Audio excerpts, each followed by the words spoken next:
మిత్రులరా, చూసారా?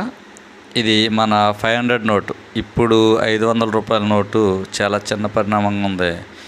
దాంతో పోలిస్తే చూడండి, అది 1000 రూపాయల నోటు అట. సుమారు 50 సంవత్సరాల క్రిందట నోటు. మన పూర్వీకులు కూడా చూసుండకపోవచ్చు, ఎందుకంటే ఇది అప్పట్లో చాలా పెద్ద అమౌంట్. కాబట్టి ఈ నోటు చూడండి ఎంత పెద్దగా ఉందో. Reserve bank of India.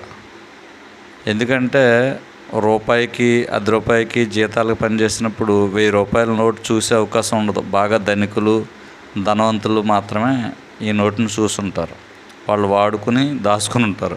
అందుకే ఈ నోటు కూడా చూడండి ఎంత కొత్తగా ఉంది. ఇప్పటికి కూడా ఇది సుమారు 50 సంవత్సరాల క్రిందటిది అని సమాచారం.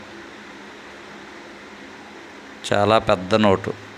ఈ నోటుతో పోలిస్తే ఆ నోటు 3 ఇంతలు పెద్దగా ఉంది. 1000 రూపీ.